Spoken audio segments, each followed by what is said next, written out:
Muito boa noite a todos. Que a paz do Senhor esteja em nosso coração. Eu estou muito feliz de estar aqui, conhecer os irmãos, conhecer mais uma cidade, mais uma região de Portugal. E hoje é a nossa última noite dessa caravana. A caravana começou já faz uma semana. E como passa rápido, né? Parece que foi ontem que começamos e hoje já estamos aí na fase final. E escolhemos um bom lugar para fazer a última noite, aqui em Faro. Deus abençoe sua vida, obrigado por sua presença, a você e a sua família e ao seu cônjuge, que as bênçãos de Deus estejam sempre com vocês e conosco também. Eu quero cumprimentar os amigos internautas, as pessoas que estão em alguma igreja ao redor do país e outras pessoas que estão em casa ou estão no seu local de trabalho ou estão escutando pelo rádio. Muito obrigado.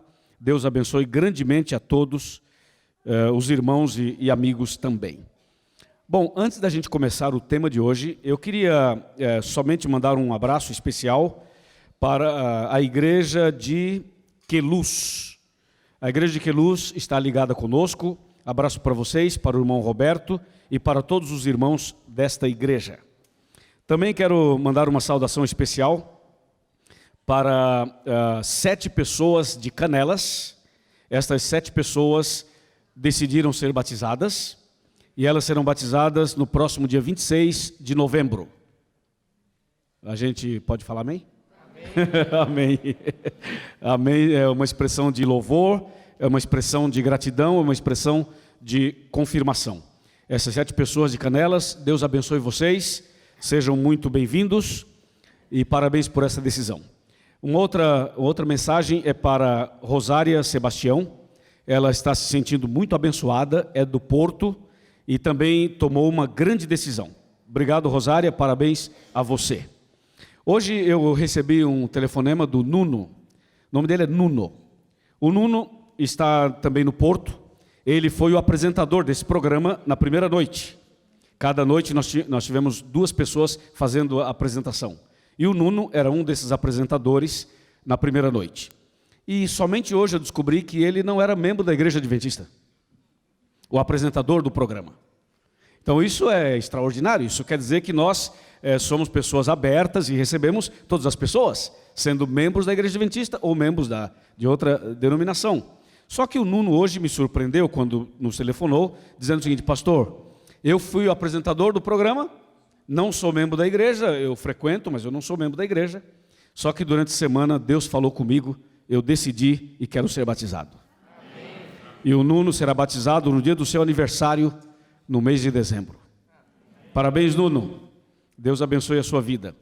Também hoje, o pastor Arthur e eu recebemos o telefonema do pastor Edgar Justino, que é o pastor de um centro educacional que nós temos ali em Olivedo. Ele coordena, ele é o capelão também daquele centro educacional. Ele nos telefonou e nos contou uma história simplesmente emocionante.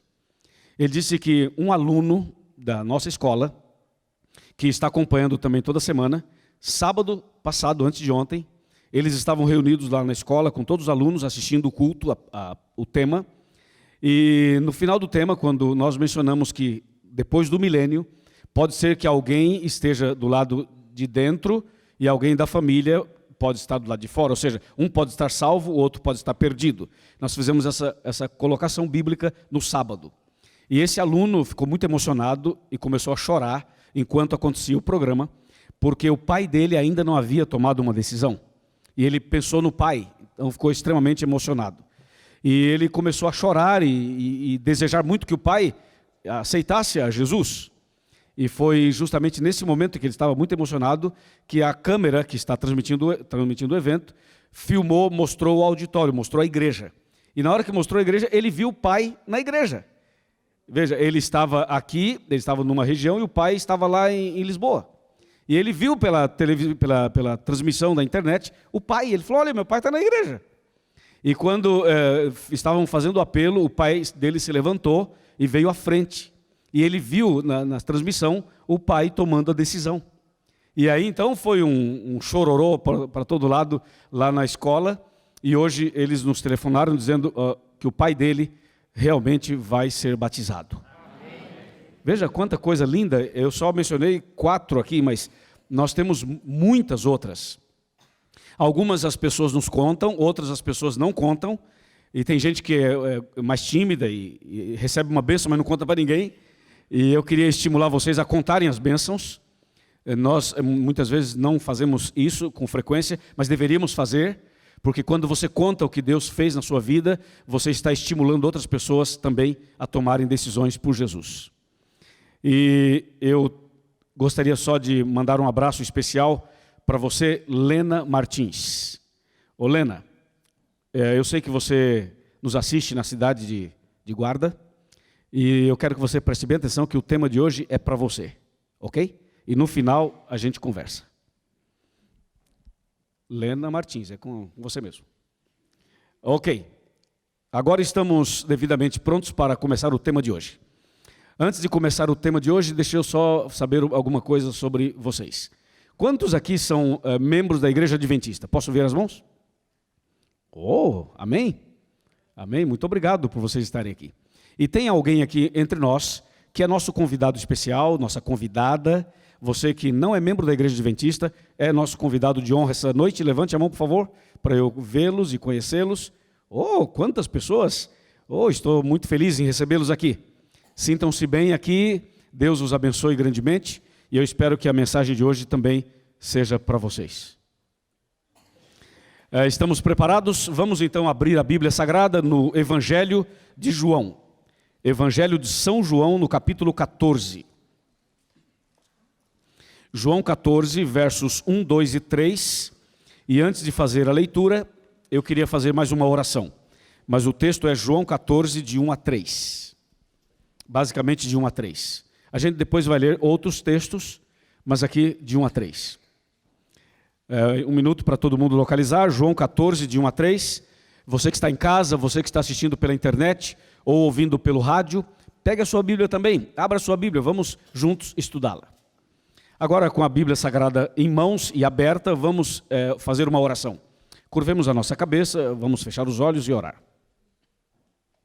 Senhor, nosso Deus e nosso Pai, estamos aqui na Tua presença, muito felizes e gratos por esse momento tão especial. E agora, Senhor, vamos ler a Tua palavra, queremos ouvir a Tua voz, queremos receber as Tuas bênçãos e queremos entender melhor a Tua palavra. Para isso, pedimos que o Senhor nos abençoe, que o Senhor purifique o nosso coração, que o Espírito Santo tenha liberdade para se mover aqui nesse lugar. Que o Espírito Santo comece a se mover de cadeira em cadeira, de pessoa em pessoa, e que o nosso coração seja aquecido, que ele comece a bater mais forte, e que a Tua palavra encontre um solo fértil, que é o nosso coração. E que essa noite aconteça o maior milagre de todos nesse lugar, que é o milagre da conversão e da salvação. É o nosso pedido por nós e por todas as igrejas e todas as pessoas que estão vendo e ouvindo esta mensagem, em nome de Jesus. Amém. Amém. João 14, versos de 1 a 3 diz assim: Não se turbe o vosso coração, credes em Deus, crede também em mim. Na casa de meu pai há muitas moradas. Se assim não fora, eu vou-lo teria dito, pois vou preparar-vos lugar. E quando eu for e vos preparar lugar, voltarei e vos receberei para mim mesmo, para que onde eu estou, estejais vós também. Eu queria convidá-los a ler comigo o versículo 4, o 5 e o 6, na sequência. E vós sabeis o caminho para onde eu vou. Disse-lhe Tomé: Senhor, não sabemos para onde vais. Como saber o caminho? Respondeu-lhe Jesus: Eu sou o caminho e a verdade e a vida. Ninguém vem ao Pai senão por mim. Até aqui. Muito bem, vamos manter a Bíblia aberta, porque a gente vai voltar à Bíblia outras vezes. E, por favor, levante a sua cabeça, os seus olhos, e olhe para cá, porque a gente vai fazer dessa noite uma escola. Estamos num centro educacional, aqui é uma faculdade. Nós queremos fazer nessa noite como se isso aqui fosse uma sala de aula. Esse texto descreve palavras verbais de Jesus.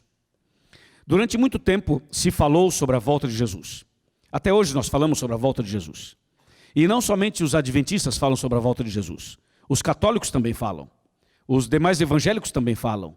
E pessoas que são de outras religiões, que não é religião cristã, também creem na vinda de um Salvador. Eles chamam por outro nome, mas eles dizem alguma coisa muito parecida, muito semelhante. Fato é que a promessa da volta de Jesus não foi feita por mim, e nem por você, e nem pela igreja adventista, e muito menos pela igreja católica, e muito menos por outra qualquer igreja. A promessa da volta de Jesus não é uma promessa humana. Não foram os homens que inventaram isso. Não é uma forma didática de aplacar um pouco a voz da consciência dos problemas da humanidade. Não é uma promessa vazia para iludir as pessoas, para ludibriar as pessoas. Não. A promessa da volta de Jesus é algo sério, é algo consistente, é algo que faz sentido, e essa promessa foi feita por Ele mesmo. Foi Ele quem prometeu voltar. Foi Jesus quem disse, nesse texto que a gente acabou de ler, não se turbe o vosso coração. Quando Ele fala não se turbe o vosso coração, Ele está dizendo o seguinte, não viva uma vida de turbulência, de angústia, de desespero. Fique calmo, esteja tranquilo, porque Deus tem uma promessa para você. Essas palavras foram ditas por Jesus aos seus discípulos.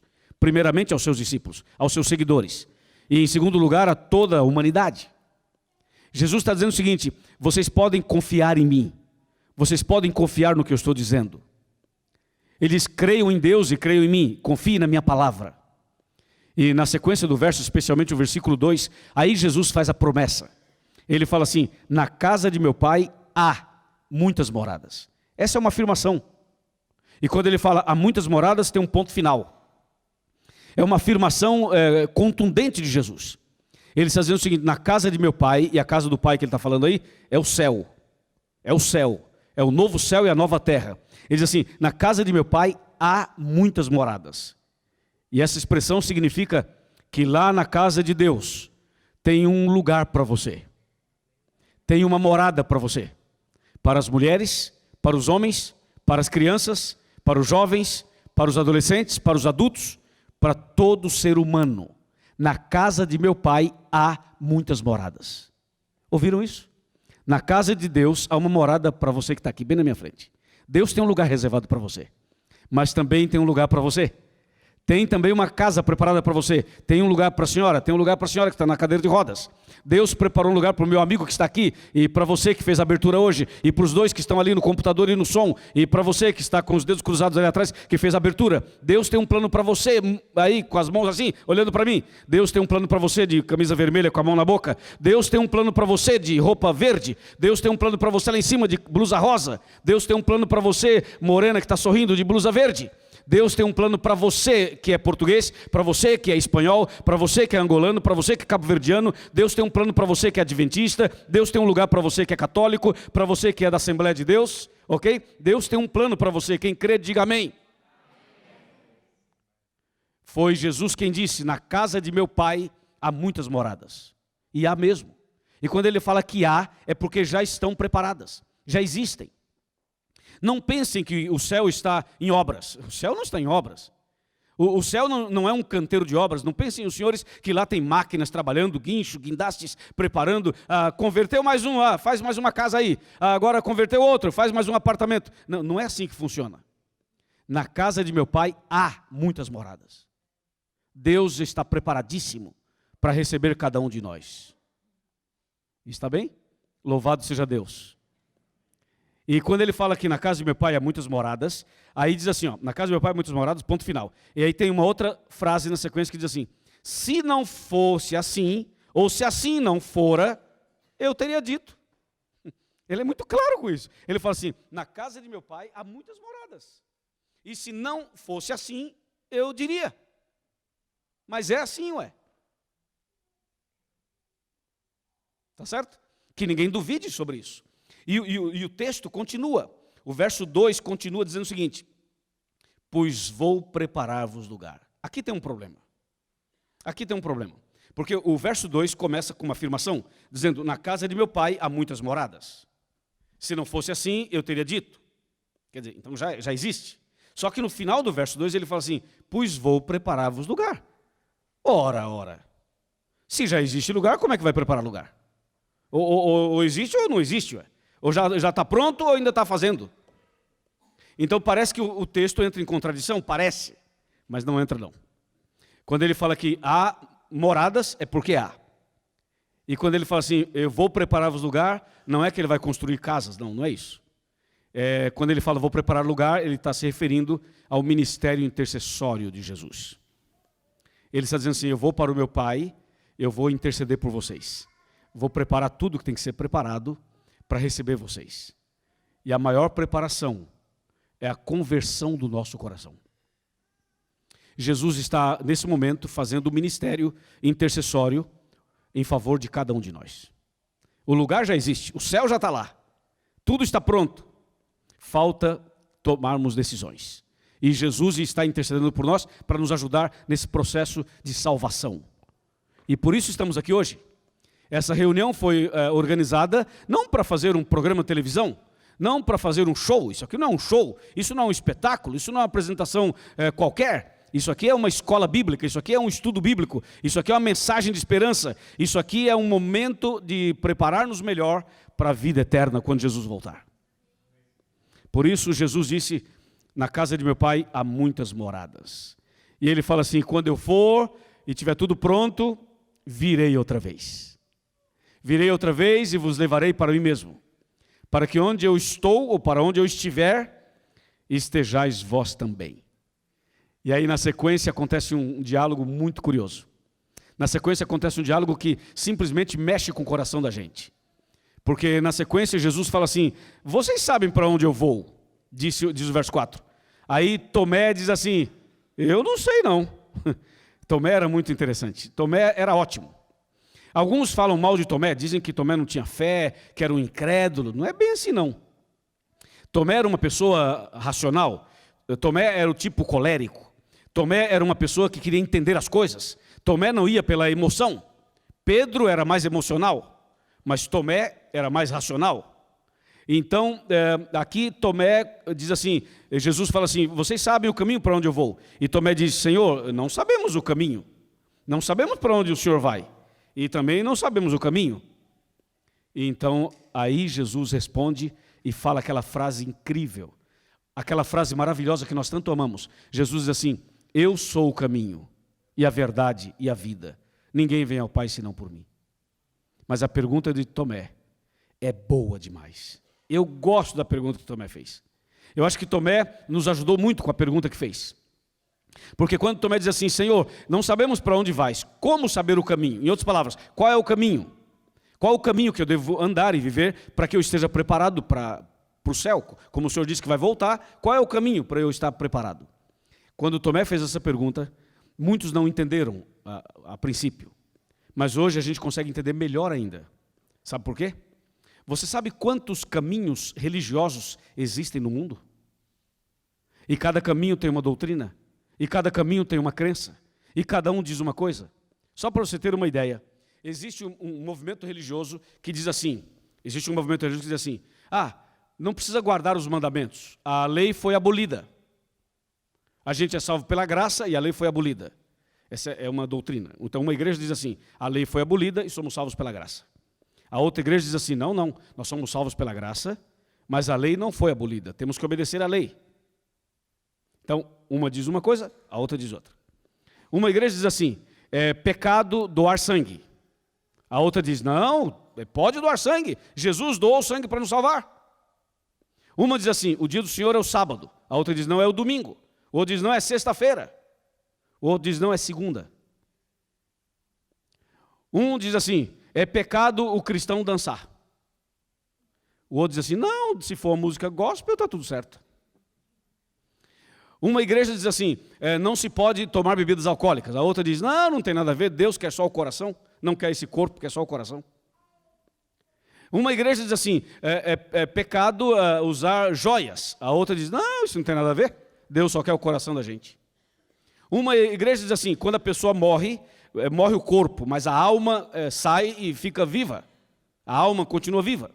A outra diz assim, não, morre o corpo, mas o que sai não é a alma, é um espírito. O outro diz assim, não é nada disso. Quando a pessoa morre,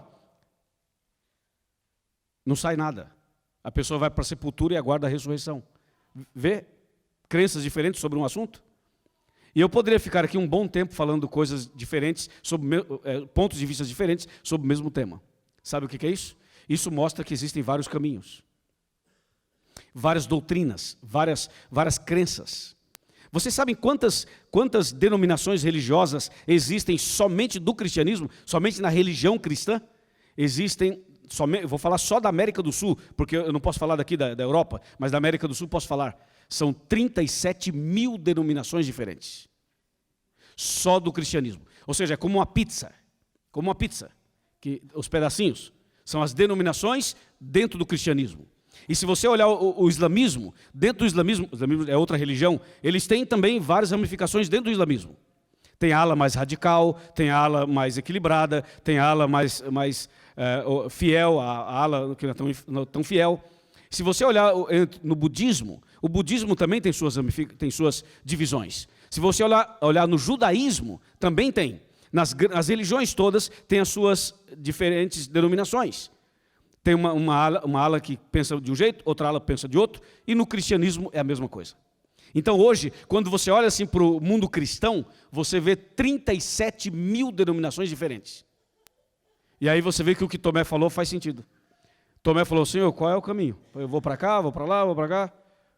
Vou para onde? Devo ir para um lugar que guarda os mandamentos ou para uma que diz que não precisa guardar os mandamentos? Eu devo ir para essa que pode doar sangue ou vou para aquela que diz que é pecado doar sangue? Que não pode, não pode. Eu vou para essa aqui que tudo é liberado ou vou para outra que é mais conservadora? Qual é o caminho? A pergunta de Tomé é boa.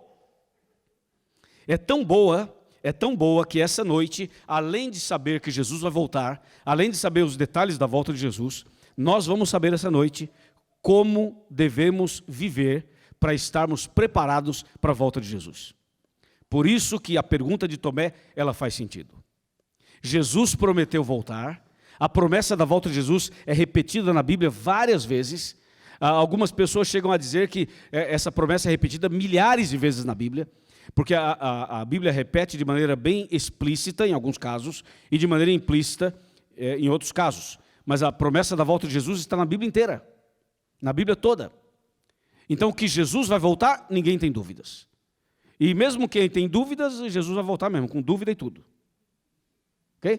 Se você fala assim, não, eu não estou muito certo se ele vai voltar ou não, fique tranquilo, ele vai voltar. Se você crê, ele volta. Se você não crê, ele volta do mesmo jeito. Se você for fiel, ele vai voltar. Se você não for, ele vai voltar. Se você aceitar o batismo, ele vem. Se não aceitar, ele vem do mesmo jeito. Se você for fiel, ele vem. Se não for, ele vem, ok? Então, já que ele vem, é melhor se preparar. Então, a pergunta é, o que fazer para estar preparado? Qual é o caminho, disse Tomé. Jesus respondeu, eu sou o caminho, a verdade e a vida. Claro, hoje nós não temos tempo para explorar tudo sobre esse item, mas pelo menos o básico, sim, nós vamos fazer. O necessário, o básico, nós vamos saber. Você sabe que dentro da Bíblia existem somente 2 caminhos. Na palavra de Deus, só encontramos 2 caminhos. Você pode ter 37 mil, 200 mil, 1 milhão de crenças, pode ter o que for, mas biblicamente só existem 2. O certo e o errado. Não é assim? O estreito e o largo. O céu e o inferno. Deus e o diabo. A direita e a esquerda. Luz e trevas. Abel e Caim. Davi e Golias. O que constrói a casa na areia e o que constrói na rocha. A ovelha e o bode. O trigo e o joio. A trindade do bem e a trindade do mal. Jerusalém e Babilônia. Selo de Deus e marca da besta.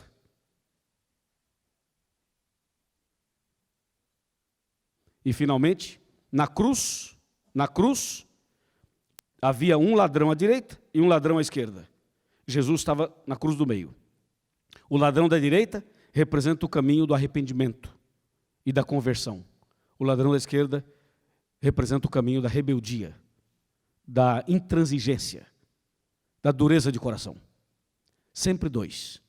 E no Apocalipse, você encontra 2 mulheres. A mulher do capítulo 12, que é a mulher pura e fiel, e a mulher do 17, que é uma prostituta. Essas 2 mulheres representam 2 tipos de igrejas. a verdadeira e a falsa. Portanto, não há uma terceira opção, só existem dois caminhos. O que está correto e o que não está correto. E diante desse quadro, quando Tomé diz, Senhor, não sabemos para onde vais, como saber o caminho? E Jesus diz, eu sou o caminho. Quando Jesus diz assim, eu sou o caminho, ele está dando a referência, ele está dando a dica, a indicação de como se deve viver e como se preparar para a volta de Jesus. Por exemplo, se Jesus diz, eu sou o caminho, se ele é o caminho, a verdade e a vida, significa que para eu estar preparado para a volta dele, eu preciso andar nos passos dele. Eu preciso imitá-lo, eu preciso segui-lo. Tá certo? Preciso segui-lo. Então eu pergunto assim, qual era o dia que Jesus guardava? Era o sábado ou era o domingo? Se você falar que é o sábado, então você tem que seguir Jesus, não é? Então guarde o sábado. Não é? Ele não é o caminho? Ele não falou assim, eu sou o caminho? Então se você quer seguir o caminho e está na dúvida qual é o dia de guardar, siga Jesus, ué. Jesus não é o caminho? Temos que seguir Jesus. Atenção, amigos que estão na igreja, na internet ou pela rádio. Entende como é simples? Jesus não falou assim, eu sou o caminho? Ok, então vamos imitar Jesus, vamos seguir Jesus. E aí, sobre o dia de guarda, é simples. Que dia ele guardava? Era o sábado? Vamos segui-lo. Segunda coisa, Jesus amava as pessoas? Então devemos amar as pessoas. Imitar a Jesus. Jesus era fiel e obediente aos mandamentos de Deus? Ou não? Ou Jesus era rebelde? Ou Jesus era transgressor? Não, ele era obediente, era fiel. Então o que eu devo fazer? Obedecer também. Já que Jesus disse, eu sou o caminho, a verdade e a vida, e ninguém vem ao Pai senão por mim, eu devo seguir Jesus. Eu não devo seguir o pastor, nem o padre, nem o bispo, nem o papa, nem o bruxo, nem o esotérico. Eu tenho que seguir Jesus. Amém, irmãos? Jesus disse, eu sou o caminho, a verdade e a vida. Ninguém vem ao Pai senão por mim. Eu quero ir ao Pai, eu quero ir para o céu, eu quero a vida eterna, eu devo seguir Jesus. Jesus era um homem violento ou era uma pessoa calma, serena e tranquila? Como você vê Jesus? Claro, assim devemos ser nós. Assim devemos ser. Como Jesus, seguir Jesus. É simples, a coisa é simples. É que a gente complica o negócio. Nós complicamos demais.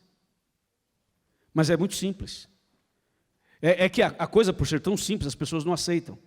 As pessoas gostam de coisas complicadas. Por exemplo, se alguém fala assim, o que eu tenho que fazer para ser salvo? E alguém diz assim, coloca uma cruz nas costas e ande de joelhos 1 quilômetro aqui, em tal lugar, de tal ponto a tal ponto, e aí você, sim, aí sim. Aí você põe uma cruz nas costas e vai de joelhos e tal, até sangrar o joelho. Aí as pessoas levam a sério. Se você falar assim, você quer ser salvo? Sim, eu quero. Ok, aceita Jesus e você está salvo. A pessoa diz, mas só isso? Assim? Sim, só assim? Não precisa ajoelhar em cima do milho, nem da tampinha de garrafa, não precisa se autoflagelar, não precisa dar 1 milhão de euros na igreja, não precisa. Não precisa. Ou seja, a salvação é de graça. Só que a gente não aceita o que é de graça. Especialmente na mentalidade europeia. Não existe nada de graça. Por isso que as pessoas têm dificuldade com esse negócio. Porque tudo é pago. Vai pedir uma garrafinha de água para você ver. Tem que pagar, ué. E se alguém te dá alguma coisa, você desconfia. Fala, peraí, que negócio é esse? Está pensando o quê? Essa é a mentalidade do ser humano. Então, quando vem Jesus e fala que a salvação é de graça, você fala assim, agora se tiver que dar 10 mil euros cada sábado, aí pode ser que a coisa seja mais séria e tal. Então, tem gente que acha que tem que comprar salvação. Comprar não só com dinheiro, comprar também com as obras. Comprar fazendo boas obras. E não é assim. Você não pode comprar salvação, você não tem como comprar salvação. Se você e eu pudéssemos fazer coisas para sermos salvos, não precisaria Jesus morrer na cruz. A gente faria e seríamos salvos. Mas não dá. A salvação é um mérito de Jesus. Bom, Jesus disse, eu sou o caminho, a verdade e a vida. Quer ir para o céu? Quero. Quer a salvação? Sim, eu quero. Então siga meus passos, disse Jesus. E aí sim, teremos a salvação. Amém, irmãos? Amém. Uma vez eu fiz um tema chamado A Lei e a Graça. Alguém viu esse tema? Por aí na internet, em algum vídeo, algum DVD? A Lei e a Graça. Que eu coloco 7 painéis na frente. Lembram disso? Então, esse tema é uma cirurgia. Porque há uma grande confusão sobre esse assunto, e aí quando entramos na questão da volta de Cristo e do preparo para a volta de Cristo, há uma grande luta das pessoas, porque as pessoas às vezes ficam nessa discussão teológica, e às vezes não está tão claro o tema, e por não ficar claro as pessoas confundem mais o assunto. Então esse tema da lei e da graça é para tirar essa dúvida e mostrar que a salvação é pela graça.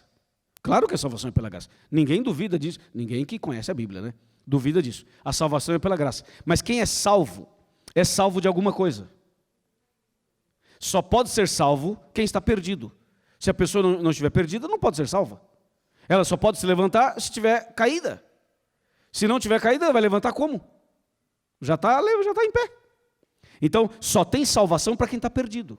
Então, o primeiro passo para ser salvo é reconhecer que está perdido. E reconhecer que está perdido pode ser sinal de fraqueza para algumas pessoas. E é, na verdade. Mas o orgulho humano dá uma travadazinha aí. Entendeu? Então, quando a gente mostra a lei e a graça, a gente mostra a salvação é pela graça. Mas nós somos salvos do quê? Salvos do pecado. E o que é pecado? Pecado é transgressão da lei. Então, se a lei de Deus foi abolida, se não há mais lei, não há transgressão. Se não há lei, não há transgressão, é óbvio. E se não há pecado, não há transgressão, a graça me salva do quê? A graça não pode salvar você de uma coisa que não existe. Se eu sou salvo pela graça, eu sou salvo do pecado. E o que é pecado? É a transgressão da lei. Mas se você mesmo diz que a lei foi abolida, se não tem mais lei, não tem pecado. Se não tem pecado, anula a graça, porque a graça não pode te salvar de uma coisa que não existe. Então é uma contradição na vida daqueles que dizem assim, sou salvo pela graça e a lei foi abolida. Não existe isso. Não tem nexo. Então, quando Jesus disse, na casa de meu pai há muitas moradas, e disse, assim não for, eu teria dito, e depois falou assim, eu vou preparar-vos lugar, e quando tudo estiver preparado, virei outra vez, e vos levarei para mim mesmo, para que onde eu estou, estejais vós também. Essa é a promessa das promessas, essa é a nossa grande esperança, é por isso que estamos aqui, é o que nos move, é essa esperança da volta de Jesus. E então Jesus diz assim, para você estar preparado para esse dia, siga os meus passos. Eu sou o caminho e a verdade e a vida. Ninguém vem ao Pai senão por mim. E agora que temos essa primeira parte do tema bem clara, sobre a volta de Cristo, sobre a importância de saber que existe só um caminho certo. Existem dois caminhos, mas um verdadeiro, o outro falso. E verdadeiro é só um, e esse verdadeiro é Jesus. Depois disso estar bem claro aqui nessa noite, agora eu queria apresentar aos irmãos, na Bíblia, os passos que devemos dar para estarmos prontos para a volta de Cristo, que é o mais importante, porque que Jesus vai voltar, Ele vai voltar mesmo. Então agora temos que saber como estar preparados para esse dia. Vamos abrir a Bíblia no Salmo 37. O Salmo 37 é um dos salmos mais completos de todos eles.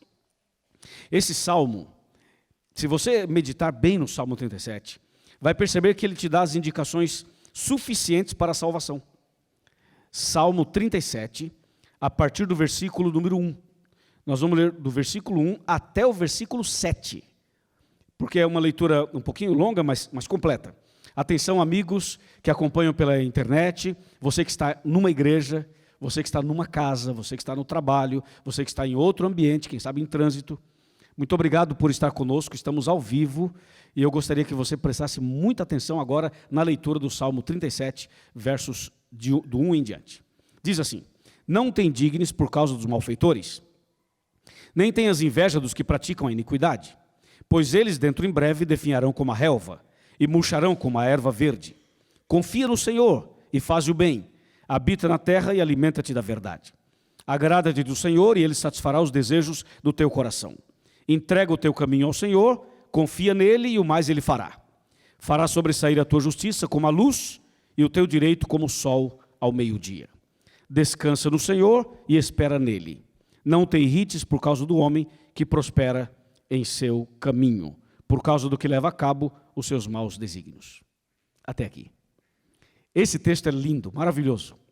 Aqui nós queremos tirar 4 lições, 4 passos, para estarmos prontos para a volta de Cristo. E aí, quando analisarmos os 4, já podemos voltar para casa felizes e abençoados. 4 passos. O primeiro passo que devemos dar está no verso 3. Voltemos ao 3. O 3 diz assim: confia no Senhor.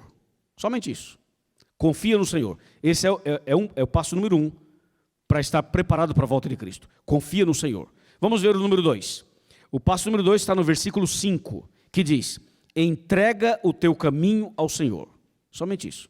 Entrega o teu caminho ao Senhor. É o segundo passo. Terceiro passo está no verso 7, que diz: descansa no Senhor e espera nele. Aí vimos 3 passos, falta somente um. Mas antes de mostrar esse outro, vamos repetir e relembrar os 3. O primeiro é confia no Senhor. O segundo é entrega o teu caminho ao Senhor. O terceiro é descansa no Senhor e espera nele. Falta um passo, o número 4.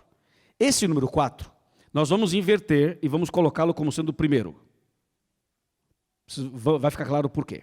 Porque o passo número 4, ele não está aqui nesse salmo de forma explícita. Ele está de forma implícita. Então, esse passo que falta vem antes da confiança. O que é que vem antes da confiança? O conhecimento.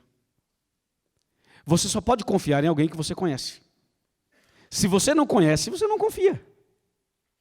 Não é?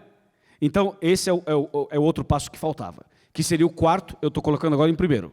Então, seria assim: o primeiro passo é conhecer. Conhecer a Deus. O segundo passo é confiar. O terceiro é entregar a vida para o Senhor. E o quarto é descansar nos braços do Senhor. Esses são os 4 passos que nos ajudam a estar preparados para a volta de Cristo. Vamos analisar um a um, mas antes de analisar um a um, eu queria que esses 4 passos ficassem bem claros em nossa cabeça. O primeiro é conhecer. O segundo é confiar. O terceiro é entregar. E o quarto é descansar. Ficou mais simples ainda. Vamos repetir essas 4? Vamos? Qual é o primeiro? Conhecer. Qual é o segundo? Confiar. Qual é o terceiro? Entregar. Muito bem. Qual é o quarto? Descansar. Mais uma vez, acho que podemos falar em voz alta. O primeiro passo é conhecer. O segundo, confiar. O terceiro, entregar. E o quarto, descansar. É isso. Agora, como isso pode ser feito? Quais são as orientações da palavra de Deus sobre cada passo? Bem, primeiro, conhecer. Irmãos, conhecer a Deus, conhecer ao Senhor Deus, é a nossa maior necessidade. Você sabe que, às vezes, a gente pensa que conhece uma pessoa e não conhece. Às vezes nós pensamos que conhecemos, mas não conhecemos a pessoa direito. Quer ver? Vocês me conhecem? Claro, então a resposta seria sim e não. Por que sim? Porque vocês conhecem um pouco sobre mim, mas não me conhecem totalmente. Então, a resposta é sim e não. Se eu perguntar assim, qual é o meu nome? Você sabe meu nome. Se eu perguntar assim, eu moro em que país? Vocês também sabem. Se eu perguntar, eu sou casado ou solteiro? Vocês vão saber, sou casado. Se eu perguntar assim, eu sou pastor ou o que eu sou? Não, é pastor, você sabe. Então você tem alguns conhecimentos sobre mim. Mas se eu perguntar assim, qual o número do meu sapato? Já não sabe. Qual meu alimento preferido, minha comida preferida? Também você não sabe. Qual a minha cor preferida? Também não sabe. E assim por diante. Você me conhece um pouco, mas só um pouco. Não me conhece totalmente. Sabe quem me conhece? A minha mulher. A minha mulher me conhece. Não sei se totalmente, mas ela me conhece. Porque aí está um outro detalhe, sabia? Sabia que marido e mulher não se conhecem totalmente? Eu sou casado há 24 anos, o ano que vem eu vou fazer 25 anos, bodas de prata. E de vez em quando a minha mulher fala assim para mim, eu não sabia que você era capaz de fazer isso. Ela às vezes se surpreende comigo, eu acho que com vocês também. E não só o marido, a esposa também. A gente pensa que conhece, mas totalmente não conhece. Deveríamos conhecer, né? Mas você sabe, é difícil. O fato é que a gente pensa que conhece as pessoas e não conhece. E na igreja a mesma coisa, a gente chama as pessoas de irmãos, né? Ô irmã, ô irmão. E tem que chamar mesmo de irmãos, porque nós estamos já ensaiando a vida eterna, nós somos uma família. Mas nós não conhecemos as pessoas totalmente. Não dá para fazer isso. Temos um pouco de conhecimento, mas não temos totalmente o conhecimento total. Agora, aqui vem uma coisa. Se nós não somos capazes de conhecer o nosso cônjuge, ou de conhecer as pessoas que a gente vê, que a gente toca, que a gente abraça, que a gente congrega juntos, será que dá para conhecer a Deus? Que a gente não vê? Veja como a situação vai indo para um outro nível. E aqui está o desafio, irmãos. Conhecer a Deus, conhecer a Jesus. Esse é um desafio. Eu penso que esse é o maior desafio que nós temos. Porque quando a gente conhece a Deus, a gente faz as coisas diferentes. Quando você não conhece, você tem pensamentos contrários, pensamentos próprios, porque você não conhece a Deus totalmente. E às vezes nós fazemos alguns pedidos para Deus, que se nós o conhecêssemos, não faríamos tais pedidos. E às vezes nós atribuímos a Deus certa culpa, que se nós o conhecêssemos, nós não faríamos isso. É importante conhecer a Deus, é fundamental conhecer a Deus. E dá para conhecê-lo? Sim, dá. Claro que dá, é possível conhecê-lo. E conhecer a Deus é tão sério e tão necessário, tão vital, que eu vou fazer 2 citações bíblicas sobre isso. A primeira, conhecer a Deus é conhecer a verdade. E conhecer a verdade é ser livre. Ontem falamos sobre isso. Lembra? Conhecereis a verdade e a verdade vos libertará. Então, conhecer a Deus é conhecer a verdade. E conhecer a verdade é ser livre. Portanto, qual é a importância de conhecer a Deus? É ser livre. Quem não conhece a Deus não é livre. Aparentemente pode ser que seja livre, mas espiritualmente não é. É escrava, é escravo. Para sermos livres, temos que conhecer a Deus. Conhecer a Deus e a Jesus é o princípio da liberdade. É o princípio da liberdade. Então, conhecer a Deus significa ser livre. E número 2, conhecer a Deus significa começar a viver a vida eterna aqui na terra. Foi Jesus quem disse em João 17, verso 3, e a vida eterna é esta, que te conheçam a ti, por único Deus verdadeiro, e a Jesus Cristo a quem enviaste. Então, conhecer a Deus é o princípio da eternidade. Quando a gente começa a conhecer a Deus, a gente começa a viver a eternidade. A eternidade não vai começar quando Jesus voltar. Jesus, quando voltar, vem só nos buscar. Mas ela começa quando você aceita Jesus e começa a conhecê-lo. O conhecimento de Deus e de Jesus é o princípio, é o começo, é o início da eternidade. Você sabe o que é que separa uma pessoa dessa vida para a eternidade? É um piscar de olhos. Um piscar de olhos. Quanto tempo dura um piscar de olhos? Menos de 1 segundo. Ó, você já piscou, tá vendo? Você abre os olhos e fecha assim, a gente faz isso sem perceber. Porque é o seguinte, o que é esse abrir e fechar de olhos? É a morte. É a morte. A morte é isso. A pessoa fecha os olhos, parou o coração, fechou os olhos, morreu. A partir da hora que ela morre, ela não vê o tempo passar. Pode passar um dia, uma semana, um mês, um ano, 100 anos, 500 anos, 1000 anos. Ela pode virar pó na terra. Ela fechou os olhos, a sua memória é até ali. Quando Jesus ressuscitar essa pessoa, ela vai abrir os olhos outra vez.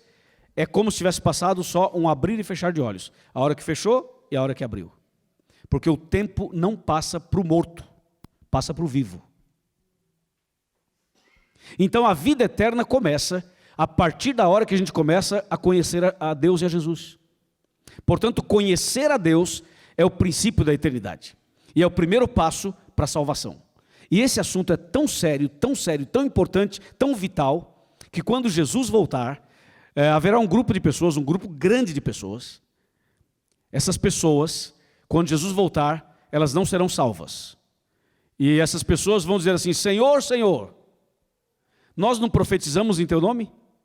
Em Teu nome não expulsamos demônios? Em Teu nome não fizemos milagres e maravilhas? Fizemos tanta coisa em Teu nome? E nós não seremos salvos? E Jesus vai dizer assim: não. E eles: mas por quê? E Jesus vai dizer assim: porque a gente não se conhece. Vocês não me conhecem. Você viu? Conhecer a Jesus é mais importante do que curar, do que fazer milagre, do que expulsar coisa para cá e para lá. Porque tem gente que sabe o nome de todos os demônios, mas não sabe quem é Deus. Conhece tanta coisa, mas não conhece a Jesus. Isso que eu falei agora, quantos lembraram desse texto que eu mencionei agora? Esse texto, para quem não lembrou, eu vou dizer onde está escrito. Está escrito em Mateus capítulo 7, versos de 21 a 23. Quando Jesus voltar, um grupo grande de pessoas, essas pessoas vão reclamar e dizer: Senhor, por que nós não vamos para o céu se a gente curou no Teu nome, fez milagre em Teu nome, expulsamos demônios em Teu nome, profetizamos em Teu nome, tínhamos revelações em Teu nome, tudo fazíamos em Teu nome, a gente não fumava, não bebia, não jogava, não fazia nada errado, fazia tudo isso em Teu nome e nós não vamos para o céu. Não, não vão. Por quê? Porque vocês não me conhecem e eu não os conheço. Ou seja, nós não tivemos um relacionamento. Portanto, irmãos, conhecer a Deus é vital, é fundamental para a salvação. E esse é o primeiro passo do Salmo 37. Conhecer a Deus. Dá para conhecê-lo? Dá. Como? Aqui está o livro que revela Deus para nós. Se a gente ler esse livro melhor e mais vezes, nós vamos conhecer a Deus. Deus se revela aqui. Quando você abre a Bíblia Sagrada para ler, é como se você estivesse sentado numa cadeira e Deus sentado na outra cadeira na sua frente. A Bíblia aberta e lida é a boca de Deus falando com você. É Deus conversando contigo. E pode ser qualquer Bíblia. Não precisa ser a Bíblia exatamente como a minha que está aqui. Pode ser aquela que você tem na tua casa. A Bíblia é Bíblia, não tem diferença. Então, estudar a Bíblia é uma maneira de conhecer a Deus. Mas nós podemos conhecer a Deus de outras maneiras. A Bíblia é uma delas, a outra é a oração. Nós deveríamos orar, não para mudar os planos de Deus. A oração não é para mudar a Deus, a oração é para mudar a gente.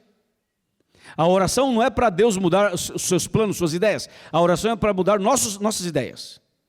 E tem gente que ainda não entendeu isso. E quando vai orar, faz uma oração apenas um ritual. Muita gente entende que a oração é um ritual. Por isso que muitas pessoas não oram, elas rezam. A reza é uma oração decorada e torna-se um ritual. Mas não são apenas as pessoas que rezam. Muitos evangélicos fazem uma oração no formato de uma reza. Ou seja, a oração dessas pessoas é uma oração já programada, pré-programada. É aquela coisa básica, aquele arrozinho com feijão, é aquela comidinha básica. A pessoa não é capaz de conversar com Deus como se conversa com um amigo. Nós precisamos conversar com Deus como se faz com um amigo. Precisamos ter mais intimidade com Deus. É isso que queremos dizer. A oração. E quando a gente fala com Deus como se fala com um amigo, você não vai orar só 5 segundos ou 1 minuto.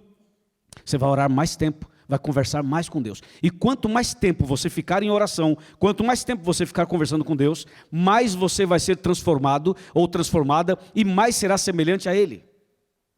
A oração nos transforma e nos faz conhecer a Deus e nós nos tornamos mais semelhantes a Ele.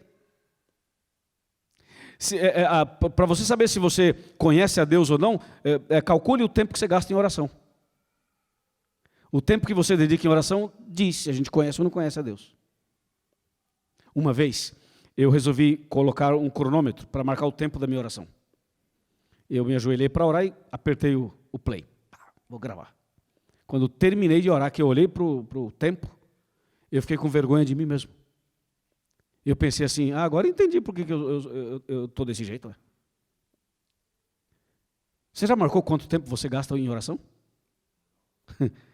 É curioso isso. Então eu tomei uma decisão de orar mais, de estar mais com Deus, para conhecê-lo melhor. É a Bíblia e a oração.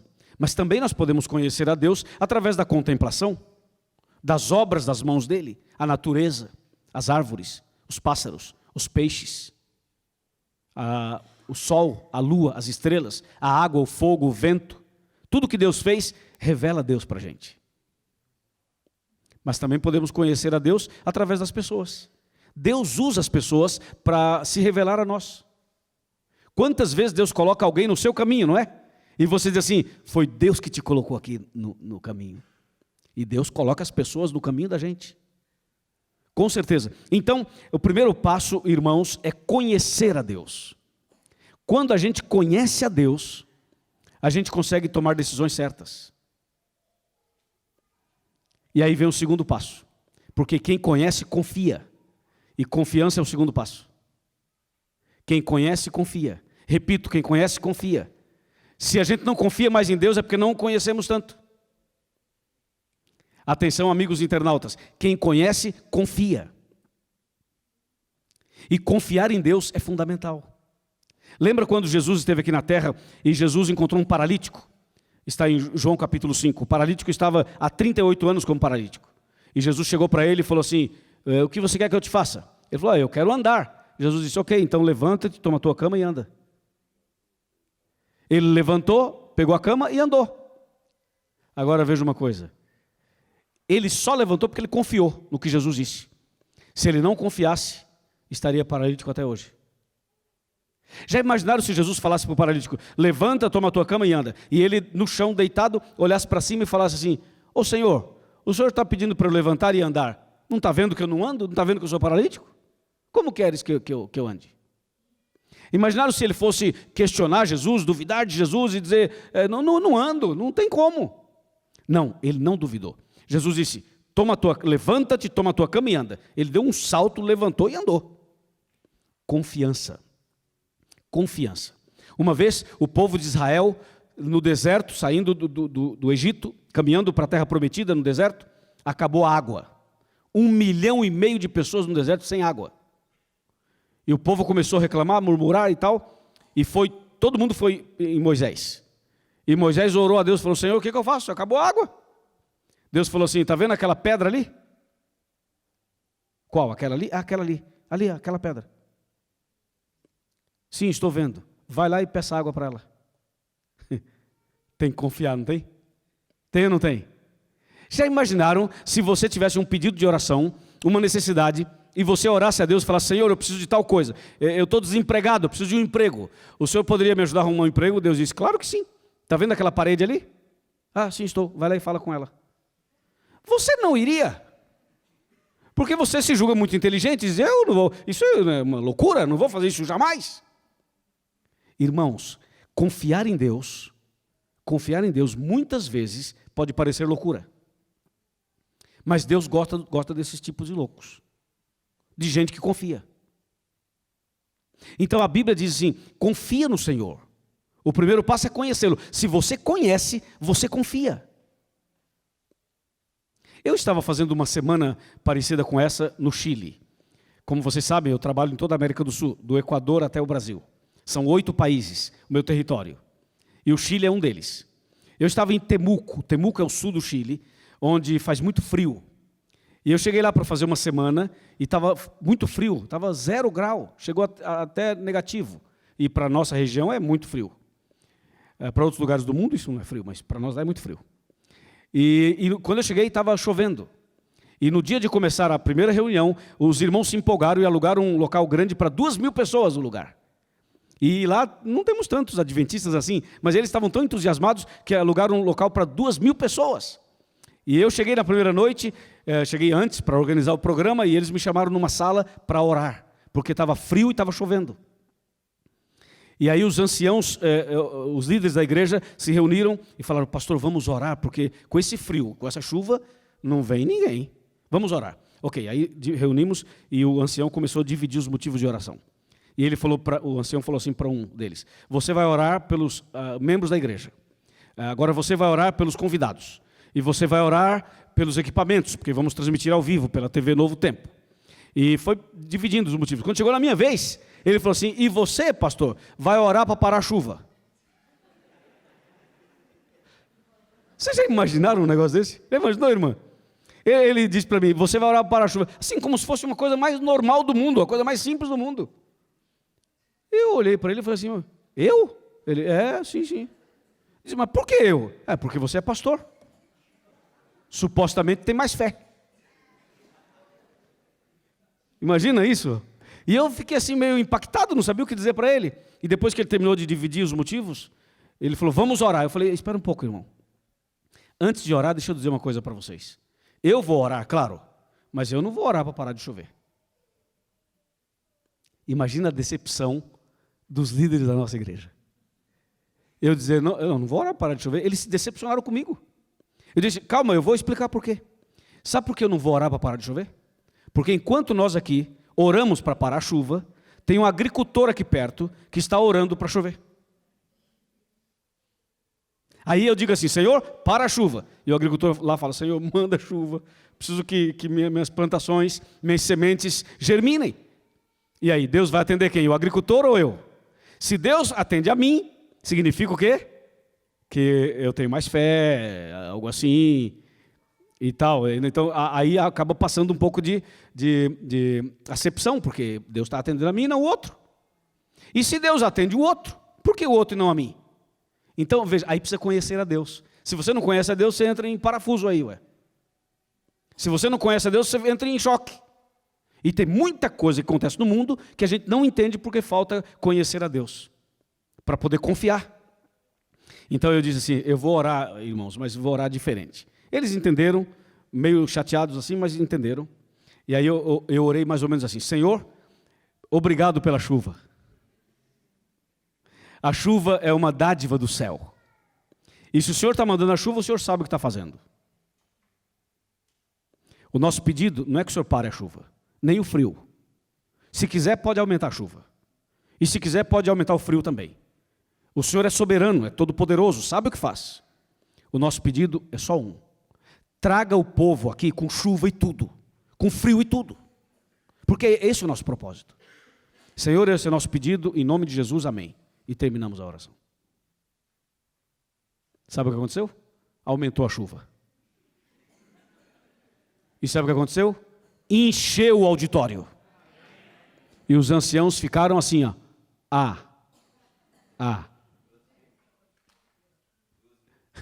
Não, encheu, ficou gente em pé. Está no YouTube, esse programa está no YouTube. Se vocês olharem lá, vocês vão ver. Evangelismo no Chile com o pastor Luiz Gonçalves. Então, irmãos, vejam só. O que é que Deus pode fazer? Coisas que a gente não imagina. Nós achamos que Deus só atende, só é Deus, quando Ele faz o que a gente quer. Não, seja feita a vontade dEle. Seja feita a vontade dEle. Nós precisamos entender como Deus trabalha. Quer ver uma coisa? Deus tirou o mar vermelho para o povo passar? Tirou o mar? Ou o mar está lá até hoje? O mar vermelho está lá até hoje ou não está? Está. E o povo passou pelo mar? Passou. Deus não tirou o mar? Não. O que Ele fez? Abriu uma avenida no meio do mar. É isso que Ele fez. Ele não precisa tirar o mar, Ele abre uma avenida, ué. Ele não precisa parar a chuva, basta abençoar o programa que você vai fazer. Nem sempre Deus tira o câncer, mas Ele te dá forças para você vencer e ser salvo com câncer e tudo. Tem gente que acha que o milagre é só quando a pessoa levanta de uma cadeira de rodas. Claro que levantar de uma cadeira de rodas é um milagre, sem dúvida.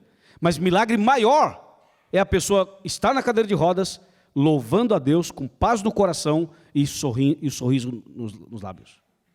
Porque adorar a Deus quando tudo está bem é fácil. Eu quero ver ser fiel a Deus numa cadeira de rodas. Adorar a Deus e ser feliz quando tudo está bem é fácil. Eu quero ver fazer isso com câncer, com um problema no sangue, com um problema na família. Aí é mais difícil. E por isso o milagre aí é maior. É que a gente precisa conhecer a Deus. Quando a gente conhece a Deus, a gente começa a entender algumas coisas. Então, passo número 1, conhecer a Deus. Número 2, confiar no Senhor. Precisamos confiar no Senhor. Irmãos, se está escrito que é A, não é B. Se diz que é azul, não é roxo, não é de outra cor. Se Deus está dizendo que é assim, confia. Confiemos no Senhor. E Deus vai surpreender você. Amém? E aí vem o terceiro passo. Quem conhece, confia. E quem confia, se entrega. Sabe por que tem gente que não se entrega? Não se rende, não se dobra. Tem uns camaradas difíceis aí, não tem? Não se rende, não se entrega, não se dobra, não chora, não toma atitude. Assiste uma reunião incrível da Bíblia, entra e sai como uma estátua. Nada aconteceu na vida dele. Sabe por que tem gente que não se entrega? Porque não confia. E sabe por que não confia? Porque não conhece. E sabe por que não conhece? Porque não estuda a Bíblia. Então, primeiro passo, conhecer. Segundo passo, confiar. Terceiro passo, entregar. E a entrega tem que ser total. Nós não podemos nos entregar pela metade. Tem que ser uma entrega total. Entrega da vida, da nossa vida para Deus. E quando a pessoa se entrega, e olha, se entregar não é fácil. Porque para você se entregar a alguém, você tem que confiar nesse alguém. Você tem que conhecer esse alguém. Por isso que na igreja adventista, antes de uma pessoa ser batizada, ela faz um curso bíblico. Para ter o conhecimento básico, para dar um passo de fé. Consciente. Tá certo? Então, quem conhece, confia. Quem confia, se entrega. E quem se entrega, descansa. É o último passo. Esse descansar nos braços do Senhor, sabe o que é? É ter paz. Descansar é ter paz. É estar tranquilo. É ter certeza de que Deus vai conduzir as coisas. Muita gente não tem paz. Muitas pessoas estão aflitas. Estão angustiadas. Hoje mesmo, quando nós chegamos aqui, eu falei com uma senhora que está me assistindo agora. E ela sabe que eu estou falando dela. E ela nos chamou, dizendo: pastor, eu estou com uma enfermidade muito grave. Estou fazendo vários tratamentos difíceis. Ela chorava, ela dizia: eu tenho medo, estou angustiada. Está aqui, o problema meu não é só físico, é também emocional. E eu estava dizendo para ela o que eu estou dizendo aqui agora. Descansar nos braços do Senhor é ter paz no coração. A paz não se encontra no supermercado. A paz você não compra com dinheiro. A paz você não compra com cartão de créditos. A paz, o carro, a casa, o conforto não traz. A paz é um detalhe espiritual. Faz parte, está relacionado aos frutos do Espírito. Ter paz no coração. A paz é uma consequência de uma vida de comunhão. Tem gente que não dorme à noite. Tem gente que tem muito dinheiro, é rico, mas não dorme à noite. Tem uma belíssima cama, tem uma belíssima casa, um conforto maravilhoso, mas não consegue dormir. Porque o problema está aqui ou aqui. Quando a Bíblia diz: descansa no Senhor e espera nele, significa tenha paz no coração. E a paz, só Jesus pode dar. Ele disse: deixo-vos a paz, a minha paz vos dou, não como o mundo a dá. Não se turbe o vosso coração, nem se atemorize.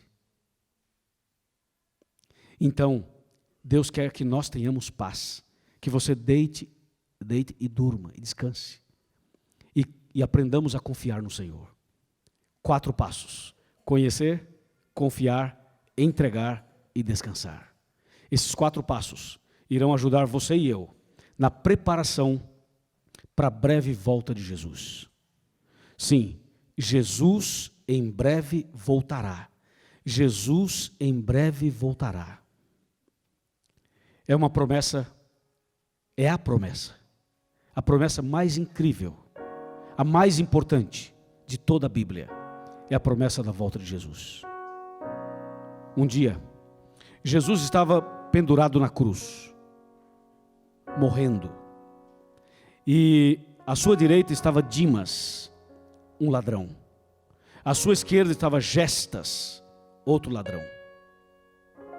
Jesus estava morrendo ali em favor dos dois, em meu favor, em seu favor. E naquela agonia da morte, naquele momento da morte, Jesus pronunciou as últimas palavras. E as últimas palavras pronunciadas por Jesus foram as mais impactantes. Você e eu sabemos que as últimas palavras de uma pessoa antes da morte, elas têm um peso muito grande. Elas são muito importantes. E Jesus disse as últimas palavras ali.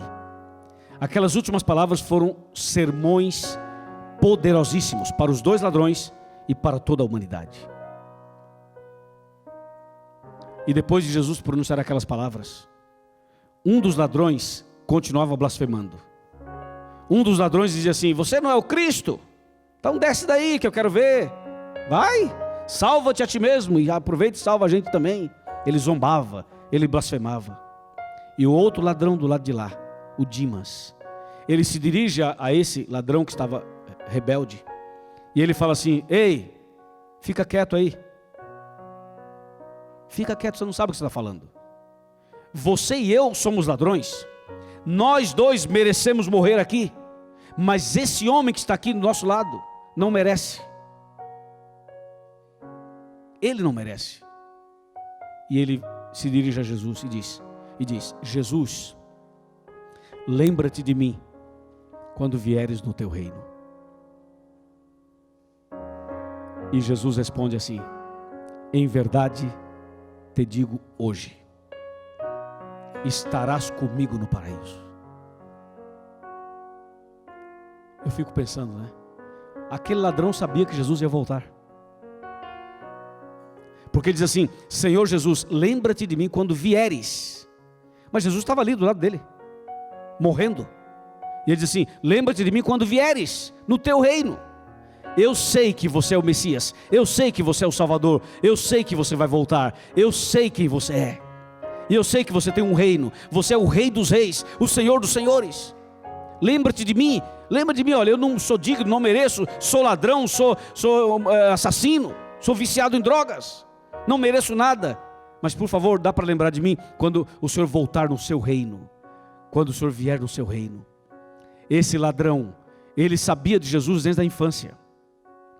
A mãe dele o ensinou sobre Jesus. A mamãe contava as historinhas de Deus para o seu filho. A mamãe criou esse filho nos caminhos de Deus. Ele cresceu e se afastou. Ele cresceu e abandonou a fé. Mas um dia, a mensagem que ele aprendeu na infância voltou à sua mente, ao seu coração, pelo poder do Espírito Santo. E foi aí que ele disse: Senhor Jesus, lembra-te de mim quando vieres no teu reino. Ele sabia que Jesus ia voltar, ele sabia que Jesus tinha um reino, ele sabia que Jesus viria outra vez. Essa noite eu estou pregando para alguém que tem um filho que se afastou dos caminhos de Deus, ou uma filha, ou quem sabe o marido, ou a esposa, ou alguém que você ama que se afastou dos caminhos de Deus. Eu quero dizer para você que a semente plantada no coração dessa pessoa está germinando e vai dar frutos. Mais cedo ou mais tarde, essa pessoa vai voltar. Estou pregando essa noite para alguém que crê na volta de Jesus, mas diz assim: se Jesus voltasse hoje eu não estaria preparado. Então, por favor, você precisa dar os 4 passos. Lembra dos 4 passos. Estou pregando para alguém que diz assim: pastor, eu estou aqui pela primeira vez, nunca estive numa reunião como essas. É para você que eu estou pregando também. Jesus tem um plano para você. Ele está chamando você. Não saia daqui sem tomar uma decisão. Essa é a nossa última noite. Esse é o último chamado que eu vou fazer. É o último apelo que vou fazer. É a última pregação dessa semana, desse programa. É a última oportunidade para você manifestar a sua decisão. Estou falando para você que mora aqui nessa cidade. Estou falando para você que está em outra cidade aqui de Portugal. Estou falando para você que está numa igreja, para você que está numa casa, para você que está no trabalho, para você que está no hotel, para você que é crente, para você que é católico, para você que é espírita, para você que é ateu, para você que é livre pensador, para você que tem uma crença agnóstica, para você que tem crenças esotéricas, para você que é de outra religião, para você que não frequenta a igreja mais, mas um dia já frequentou, para você que falta o batismo, para você que falta dar um passo de fé. Essa é a noite, esse é o momento. Jesus em breve voltará. E a volta de Jesus está bem próxima. Os sinais dizem que Ele está voltando. Jesus virá em breve e não há tempo a perder, senhores. Não há tempo a perder. Conversando com o pastor Arthur essa semana, ele me dizia: pastor Luiz, as pessoas aqui trabalham muito. As pessoas trabalham até 9 da noite ou 10 da noite muitas vezes. Eu entendo, o trabalho é importante, os estudos são importantes, os bens materiais são importantes, as necessidades são importantes. Mas senhores, vamos ser bem sinceros, quando a gente morrer, a gente não vai levar nada disso. E aquilo que é mais importante realmente está ficando em segundo plano, ou terceiro, ou último plano. Nós estamos gastando todo o nosso tempo em coisas materiais, correndo atrás do vil metal, atrás daquilo que é material. É importante, temos que correr, mas por favor, busquemos em primeiro lugar o reino de Deus e a sua justiça, e as outras coisas serão acrescentadas.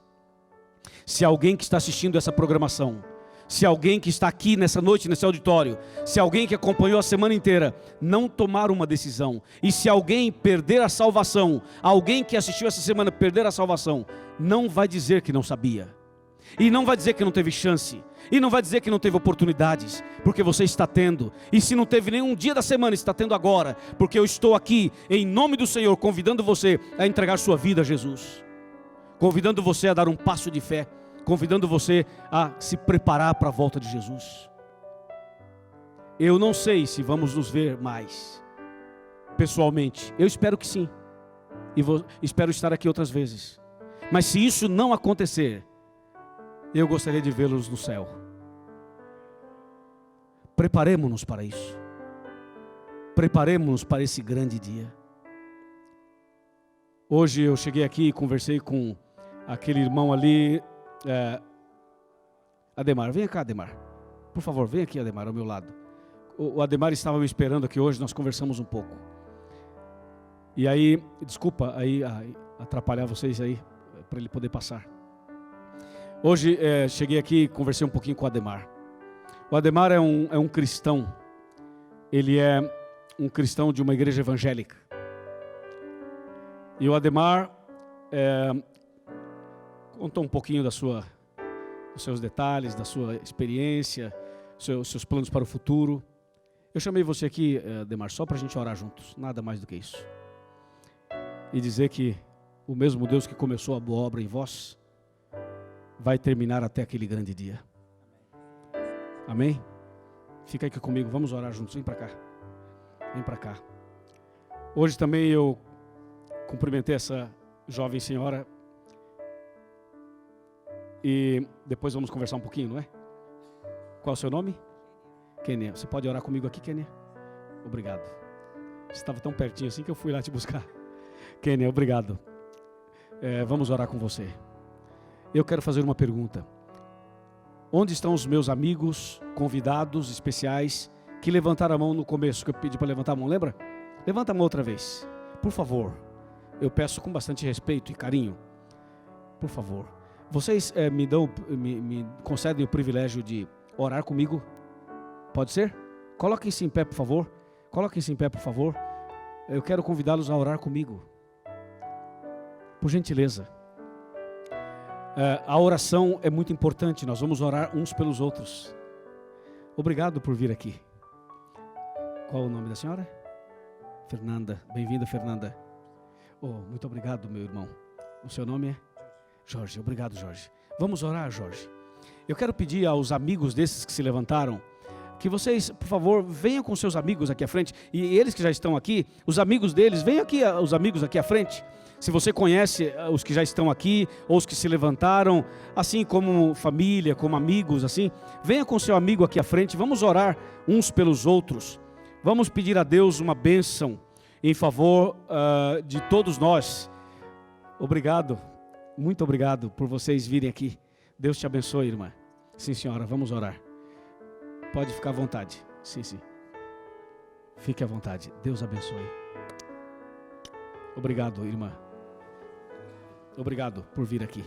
Obrigado, irmão, por estar aqui. Muitíssimo obrigado. Sejam bem-vindos. Obrigado, meu amigo. Deus abençoe. Me ajude para que as pessoas que estão aqui à frente estejam acompanhadas dos seus amigos, tá? Para que ninguém fique sozinho aqui. Obrigado por você vir aqui. Obrigado. Deus abençoe vocês. Deus abençoe a nós, todos nós, né? Deus abençoe todos nós. Obrigado mesmo. Meu amigo, como é que tá? E cadê o nosso outro amigo? O atleta? Tá aqui o atleta. Tá diferente, porque tá de terno e gravata agora. Hoje de manhã nos encontramos, os dois. E essa quem é? É sua filha. Como vai? Seja bem-vinda. Obrigado por estar aqui. Ele me falou um pouquinho de você hoje. Obrigado por estar aqui. Que bom tê-los aqui. Obrigado. De coração. Deus abençoe. Obrigado, viu? Essa é sua amiga. Como vai? Seja bem-vinda. Ótimo. Deus abençoe. Sim. Sim. Ela está aqui? Patrícia e Jussara. Patrícia e Jussara, são suas filhas? Olha, aqui está a sua querida mamãe. Uma está no Brasil, a outra está em Boston, no Everett, nos Estados Unidos. Um abraço para vocês, para as filhas. Deus abençoe vocês. A mamãe está aqui. Fale. Minha Patrícia, a mamãe te ama muito. Quero que você volte para os braços de Jesus Cristo, para que estaremos a família unida lá no céu. Amém. É isso mesmo. É isso mesmo. Esse é o desejo da mãe, é o desejo dos pais, é o desejo da família. Estar com os nossos queridos no reino dos céus. Eu gostaria de pedir a você que está assistindo a gente numa igreja, você que está acompanhando a gente em alguma igreja, em algum lugar, que você, por favor, você que é nosso convidado, você que não é membro da igreja adventista, você está sendo convidado agora a se levantar de onde você está e que você venha à frente. Aqui à frente tem uma tela. Vem aqui à frente, o pastor da igreja está aí com você, vai te receber, vai te abraçar, vai orar com você. Por favor, onde você estiver, levante-se e venha à frente. Se você quer dar os 4 passos e se preparar para a volta de Jesus, então, por favor, faça isso. Você que é nosso convidado especial. Está bem? Amém. Louvado seja Deus. Obrigado. Nós vamos agora, então, ouvir uma música especial com a Ana e em seguida vamos orar.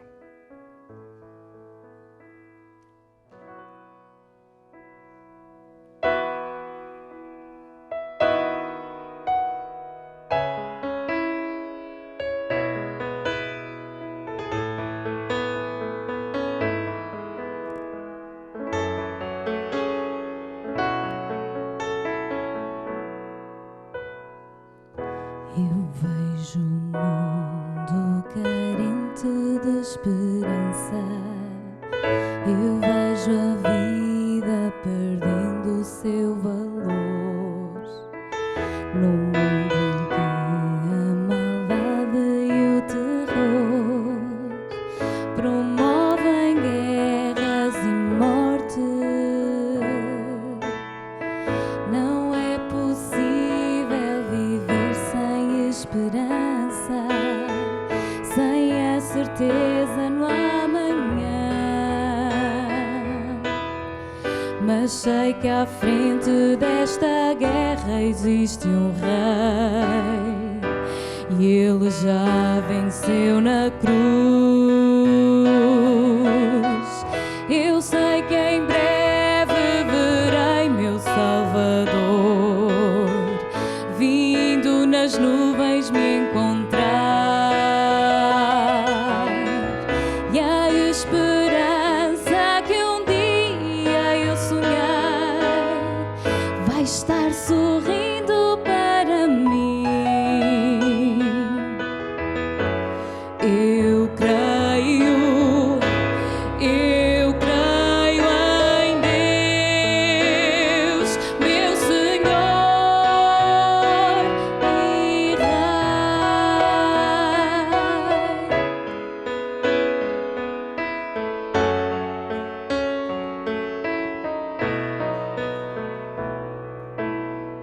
A cada dia o mal se multiplica, mostrando ao mundo que o fim já começou.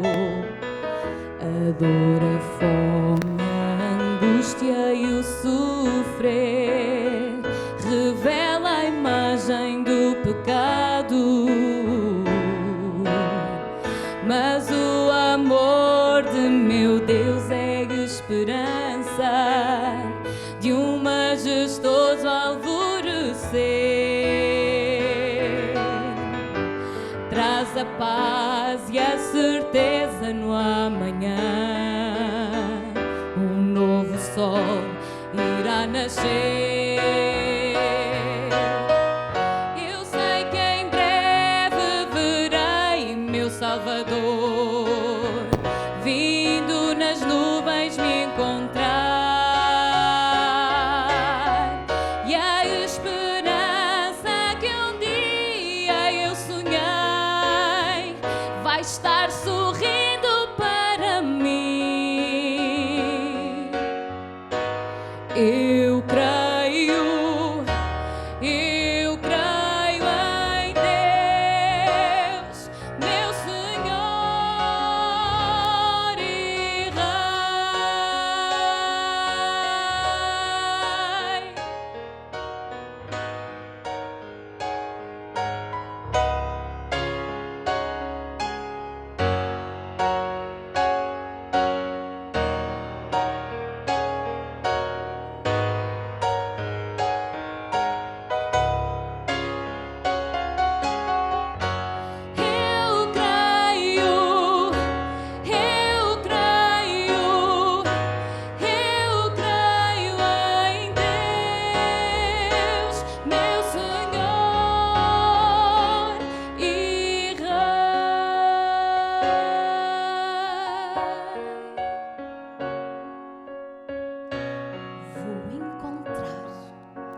seja Deus.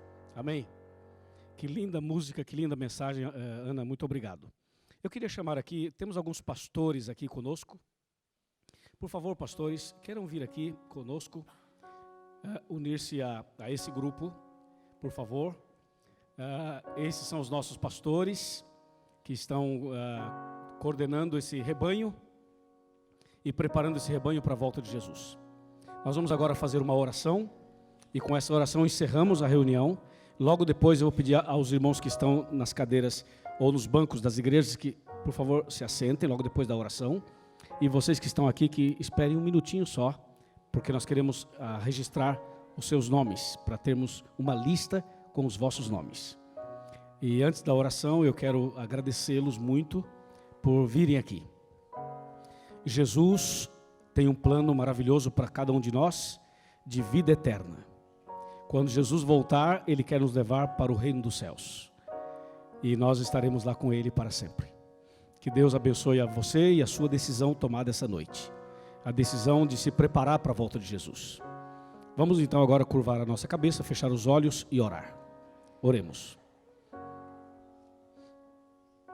Senhor nosso Deus e nosso Pai, louvado seja o Teu santo nome, porque o Senhor é maravilhoso e porque o Senhor é o nosso Salvador. Obrigado por essa noite tão abençoada. Obrigado pela promessa linda da volta de Jesus. Nós cremos na volta de Jesus e queremos estar preparados para esse grande dia.